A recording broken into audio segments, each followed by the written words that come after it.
یہ ایک بادشاہ کی پرانی کہانی ہے۔ اس کا ایک بچپن کا دوست تھا جس کے ساتھ وہ کھیل کود کر جوان ہوا تھا۔ بادشاہ اپنے اس دوست کو ہمہ وقت ساتھ رکھتا تھا۔ اس کی عادت تھی کہ اس کی زندگی میں خواہ کوئی بھی اچھی بری بات ہو، وہ ہمیشہ یہی کہتا کہ جو ہوتا ہے اچھے کے لیے ہوتا ہے۔ ایک دن بادشاہ اور اس کا دوست شکار کے لیے جنگل میں گئے۔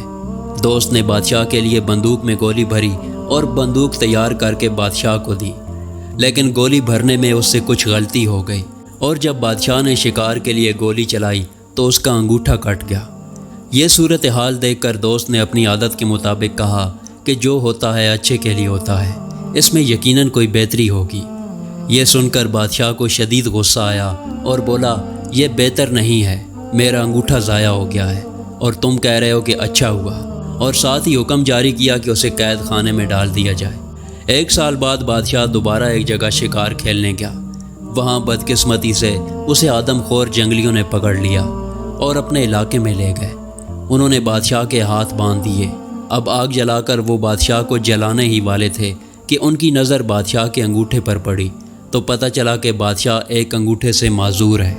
وہمی اور توہم پرست قوم ہونے کی وجہ سے وہ کسی نامکمل انسان کو نہیں کھاتے تھے، لہٰذا انہوں نے بادشاہ کو رہا کر دیا۔ جب بادشاہ گرتا پڑتا اپنے محل میں پہنچا تو اسے خیال آیا کہ کس طرح اس کا انگوٹھا کٹ گیا تھا، اور اس نے اپنے دوست کو جیل میں بھجوا دیا تھا۔ فوراً اس نے اپنے خادم کو حکم دیا کہ اس کے دوست کو باعزت دربار میں پیش کیا جائے۔ جب اس کا دوست آیا تو بادشاہ نے اسے سارا حال سنایا اور کہا کہ میں نے تمہارے ساتھ بہت برا کیا، مجھے ایسا نہیں کرنا چاہیے تھا، مجھے معاف کر دو۔ تم صحیح تھے، وہ اچھا اور بہتر ہی ہوا تھا کہ میرا انگوٹھا کٹ گیا تھا۔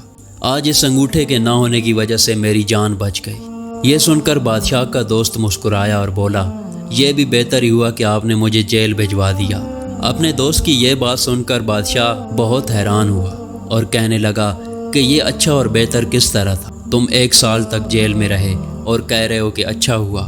دوست مسکرا کر بولا، ہاں اچھا ہوا اور بہت بہتر ہوا کہ اگر میں جیل میں نہ ہوتا تو یقیناً میں تمہارے ساتھ ہوتا، اور وہ جنگلی اب تک مجھے ہڑپ کر چکے ہوتے، کیونکہ میرا انگوٹھا صحیح سالم ہے۔ زندگی میں اکثر جو کچھ بھی ہوتا ہے وہ یقیناً اچھے کے لیے ہی ہوتا ہے، لیکن انسان فطرتاً جلد باز واقع ہوا ہے اور اسی وقت نتیجہ چاہتا ہے، جبکہ قدرت کا نتیجہ تھوڑے وقفے کے بعد ظاہر ہوتا ہے۔ فرق صرف اتنا ہے کہ امید کا سہارا کبھی نہیں چھوڑنا چاہیے اور سوچ ہمیشہ مثبت رکھنی چاہیے۔